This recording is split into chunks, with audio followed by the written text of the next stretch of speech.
Hello दोस्तों, नमस्ते। मैं कविता कुड़ियाल से इमवाल उत्तराखंड देहरादून के खूबसूरत पानियावाला से। अपने पिछले ब्लॉग में मैंने दिखाया था कि कलश यात्रा हो रही है भागवत की। तो सुनिए, ये है भागवत की अनंत कथा।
हमारे घर में आने के बाद जितने भी हमारे जो सवारी है वो सारे वैमनस्य भुला देते हैं, एकदम वैर भुला करके आराम से मेरे घर में रहते हैं। मेरे भोले बाबा के गले में नित्य प्रति सर्पों की माला रहती है। हमारा जो ज्येष्ठ पुत्र है कार्तिक का वाहन है, कार्तिकेय जी का वाहन है मोर, और कनिष्ठ पुत्र जो गणेश जी हैं उनका वाहन है चूहा, और बाबा के गले में है सर्प। सारे एक दूसरे के विरोधी हैं, लेकिन अपना वैमनस्य भुला करके आराम से हमारे घर में रहते हैं। और आप कह रहे हैं कि गृहस्थों के घर में प्रेम रहा ही नहीं। नारद जी ने मन में सोचा, माता जी अपने घर की बहुत ज्यादा तारीफ कर रही हैं, मेरा नाम भी नारदनी जो आज ही खटपट नहीं कराएगा। बोलो राधे राधे, प्रेम से बोलो। नारद जी ने कहा, बहुत अच्छी बात है माता जी, आपके घर में बड़ा प्रेम देखा मैंने, लेकिन एक बात तो बताओ, भगवान शंकर के गले में जो मुक्तों की माला है ये किसके सिर लटकाए घूमते रहते हैं? माता जी ने बहुत जोर लगाया दिमाग पे, लेकिन समझ में कुछ नहीं आया।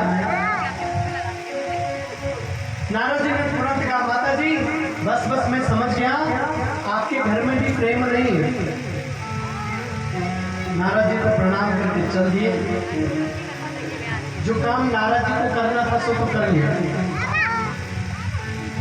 भोले बाबा की समाधि जगी, और पार्वती जी ने जब जैसे ही भोले बाबा की समाधि जगी तो भगवान शंकर से जाकर के कहा, बाबा आप ये बताओ कि आपने ये किसके सिर लटकाए घूमते रहते हैं? आपने मुझे सब कुछ बताया, लेकिन आप मुझसे प्रेम करते हो कि नहीं? फिर आपने मुझसे ये क्यों छुपाया? भगवान शंकर ने कहा, देवी जी और कोई बात नहीं है, इसमें कोई बहुत बड़ी बात नहीं है, ये तुम्हारे ही सिर है जिनको मैं लटका करके घूमता रहता हूँ, ये मेरे प्रेम का प्रमाण पत्र है। तुम्हारी इतनी बार जन्म होता है, इतना बार तुम्हारा विवाह होता है मेरे साथ में, और उसके बाद तुम्हारी मृत्यु होती है। तुम्हारे वियोग में मैं इतना परेशान हो जाता हूँ कि तुम्हारे सिर अपने गले में लटका करके घूमता रहता हूँ। पार्वती जी ने कहा, तब आप बहुत बड़े निर्मोही हो। अरे कैसे? बोला, ये बताओ, ये मरना जीना मेरे ही पीछे पड़ा रहता है और आपको कभी कुछ नहीं होता, आप कैसे अमरनाथ बने? तो भगवान शंकर ने कहा, देवी जी मैंने एक अमर कथा का पान किया है। वो अमर कथा क्या है? महाराज मुझे भी सुननी है। पार्वती जी ने कहा, बोला, देवी जी वो कथा ऐसे नहीं होती। बोला, कैसी होती? बोला, उसको कोई और भी सुन सकता है। तो पार्वती जी ने कहा कि ठीक है महाराज, कोई और भी सुनेगा। भगवान शंकर ने ऐसा कैलाश में कि जितने भी जीव जंतु थे सब भाग गए। पार्वती जी से कहा जाओ जाकर के देखो कहीं कोई जीव छुपा हुआ तो नहीं है। देखा तो एक छोटा सा अंडा पड़ा हुआ था तोते का। पार्वती जी ने मन में सोचा अरे अभी तो ये इसका जीव ही इसमें से नहीं निकला है, ये क्या कथा सुनेगा। ध्यान नहीं दिया और तुरंत वापिस आ गए। भोलेनाथ अब तो आप कथा प्रारंभ कर दीजिए। बाबा ने कहा लेकिन हमारी एक और शर्त है। क्या शर्त है? तो शर्त ये है कि हम कथा जब करते हैं ना तो अपनी आंख बंद करके कथा करते हैं और तुम्हें हुक्का भरने होंगे। जो भी कथा सुनाया करती थी ना तो कहती थी ना एक राजा था तो सुनने वाला कहता था, जो सुन रहा हो ना वो कहता था हुक्के भरते था, तो सामने वाले का मन लगा रखा था। बाबा ने कहा कि मैं आंख बंद करके कथा कहूँगा और तुम्हें हुक्का भरने होंगे। पार्वती जी ने कहा ठीक है। बाबा ने कथा प्रारंभ की और पार्वती जी के भी हुक्के चलते रहे तो बाबा की कथा चलती रही। दसम स्कंद जब विराम हुआ, एकादश स्कंद दसम स्कंद के विराम के बाद एकादश स्कंद में जैसे ही बाबा प्रवेश हुए तो तोते का जो अंडा पड़ा हुआ था वो फूट गया, उसमें से एक जीव निकल के आ गया और वो कथा को सुनता सुनता पार्वती जी के पास में आकर के बैठ गया। और तोता राम जी इस मामले में बड़े होशियार होते हैं, जैसे जैसे सुनते हैं वैसे वैसे बोलने लगते। पार्वती जी इधर हुक्का भर रही थी और तोता राम जी भी सुनते रहे, उन्होंने भी साथ में हुक्का भरना प्रारंभ किया। बाबा की कथा चलती रही। एकादश स्कंद आया, कथा का जब गंभीर विषय आया, पार्वती जी को नींद आने लगी। पार्वती जी की तो समाधि लगी, नींद आ गई।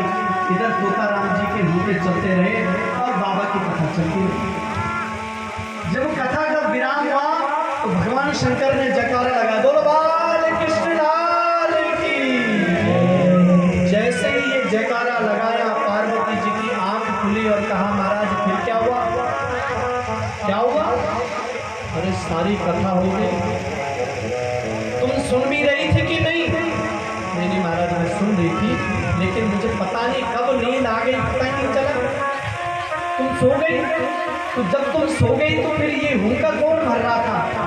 देखा तो पार्वती जी के बराबर में एक छोटा सा तोता वो हुक्के भर रहा है, अभी भी चालू है, चलिए। भगवान शंकर ने देखा अरे इसने चोरी से हमारी कथा सुनी है, इसको मैं जिंदा नहीं छोड़ूंगा। और आगे तोता और पीछे बाबा दौड़ पड़े, भागे, खूब भागे बाबा, लेकिन पकड़ में नहीं आए तोता।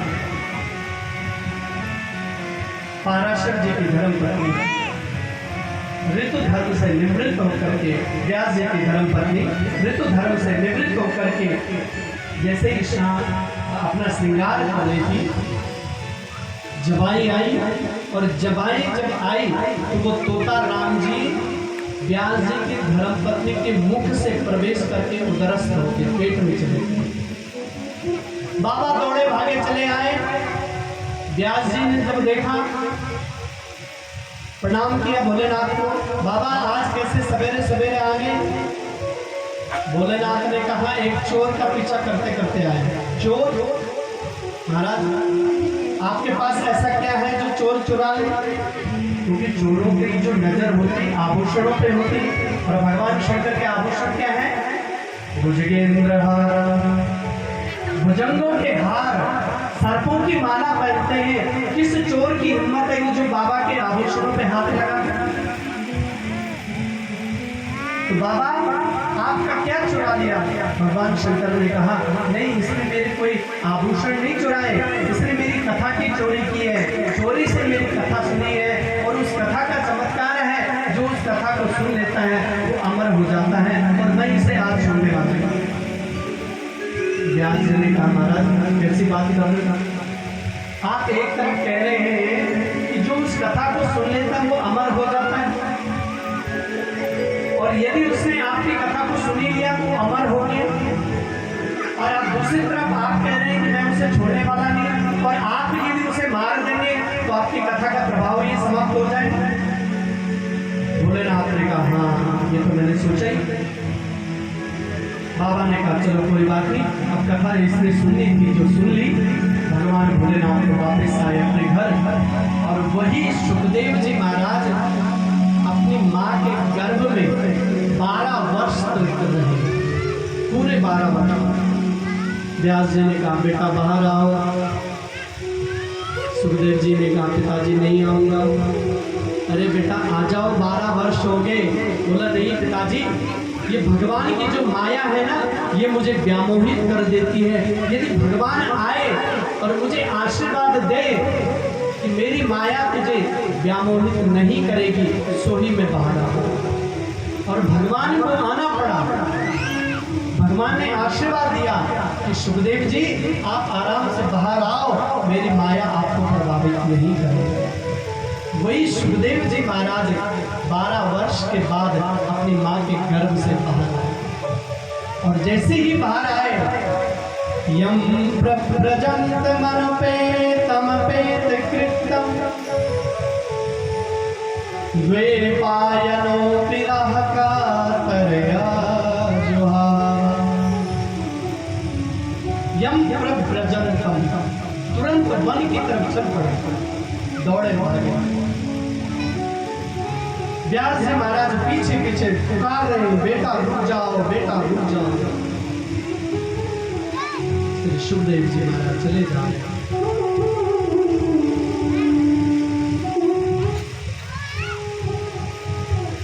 इसलिए ऐसे परम दर्शन वीतराग संत हैं हमारे श्री सुखदेव जी महाराज। भगवान के 24 अवतार हुए हैं। संपूर्ण भागवत में हम 24 अवतारों का वर्णन श्रवण करें। ये थी दोस्तों आज की भागवत की कथा, और पसंद आई हो तो लाइक करिए, दोस्तों में शेयर करिए।